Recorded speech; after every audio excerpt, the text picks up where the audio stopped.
Allez, c'est parti, action.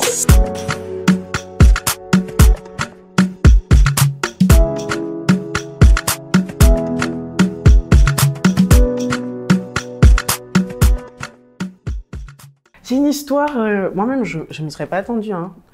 Il y a, à mon arrivée à Lyon, puisque je ne suis pas de Lyon à la base, bon je vous ai parlé des détails, hein. Je suis arrivée à Lyon, je m'ennuie, on se sent seul, on connaît tout ça. Hein. Je vis toute seule à la maison, je me suis dit, bon, je vais manger un petit bout, quoi. Mais... Donc j'installe Tinder, hein, truc basique, swipe un petit gars, sympa, très tchatcheur. Je me dis, bon, ça va le faire. Je viens à la maison. Première fois que je fais un mec venir chez moi. Attention, première fois parce que je me dis non, on se connaît pas, tout ça, tout ça. Mais là, je me dis bon, nouvelle ville, on sait pas, c'est tranquille, tout le monde se connaît, tranquille. Résidence sécurisée, ça va le faire. Il vient chez moi. Déjà, le mec, il vient en bus. Bon, à la limite, ça peut passer, mais j'habite un petit peu loin. Ça fait du temps pour venir chez moi en bus. Donc, il arrive. Déjà, il trouve pas. Je dois sortir de chez moi. J'avais pas envie. Il faisait froid. Donc, je vais le chercher. Là, avec son petit sac à dos, le petit piercing, la barbe et tout. Je me dis, bon, pas mal. On peut faire quelque chose avec. On arrive à la maison, on discute, on prend l'alcool, on boit, on parle, on joue aux cartes. Parce que, quand même, on a un peu d'activité, on fait pas que manger.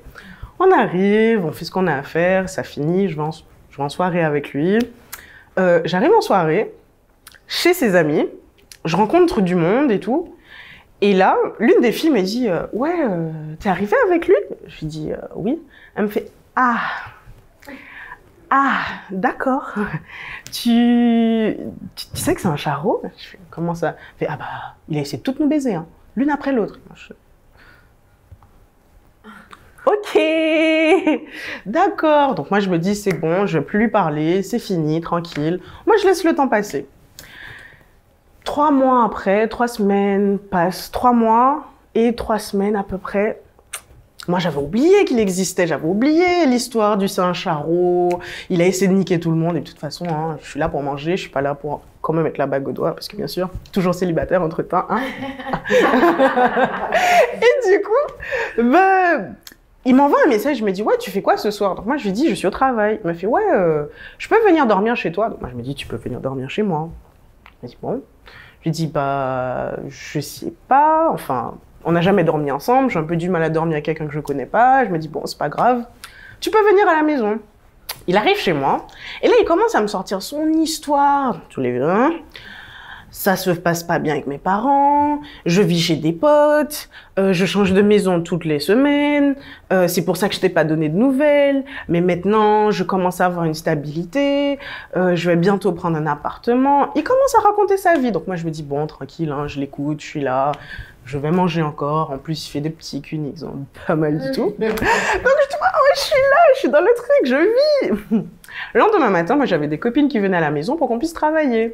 Donc on est là, le matin arrive, je vois il est là, il dort. On me dit bon, ok, il dort, hein, ça arrive, hein, on a fini tard, ok. Je suis sur FaceTime avec mon pote, je lui raconte comment ça s'est passé, histoire de me dire que ça va peut-être le mettre mal à l'aise et qu'il va se barrer. Non, il dort. Je parle fort, il dort. Je commence à nettoyer, il dort. Je commence à faire à manger parce que mes copines viennent, il dort. Je me dis non, c'est pas possible. C'est pas possible, je fais quoi? Donc, je le réveille, je lui dis, hey, tu sais, moi j'ai des copines qui vont arriver d'ici 30 minutes, là, elles sont déjà parties de chez elles. Bah, je me suis bien amusée, passe une bonne soirée, passe une bonne journée, pardon. Et puis, on se verra à l'occasion. J'espère que ça va t'arranger, ces histoires pour ton appartement et tout.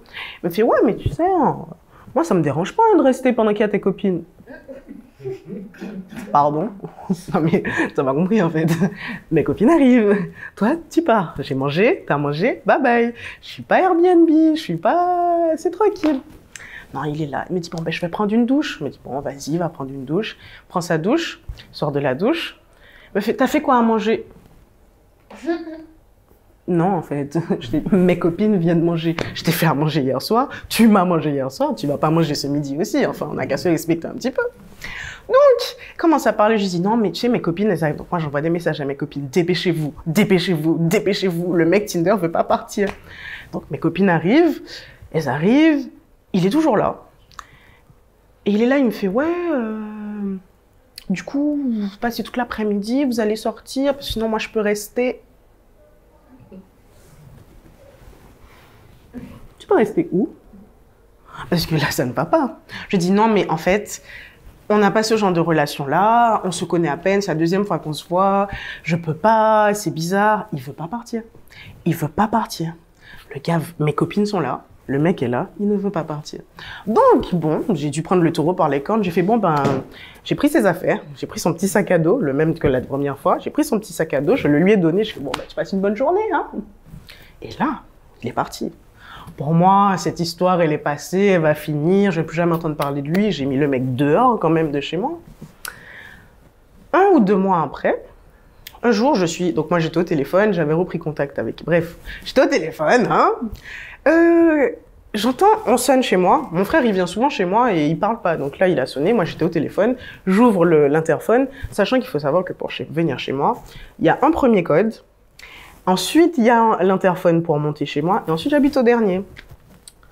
Mais il n'a pas le code de chez moi. Parce que toutes les fois où il est venu, je suis venue le chercher. Parce que bien sûr, je me dis, c'est un mec Tinder, je vais pas lui donner le code de ma barrière.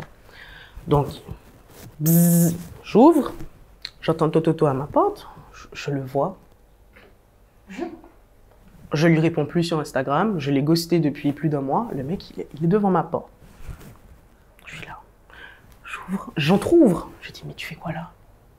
Il me fait, ben, je sais pas, j'étais dans le quartier, j'ai attisé.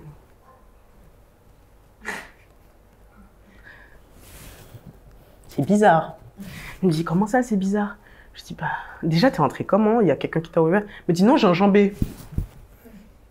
Donc toi, je te ghost, je réponds pas à tes appels, je réponds pas à tes messages. La solution pour toi, d'enjamber chez moi et de venir toquer chez moi? Non.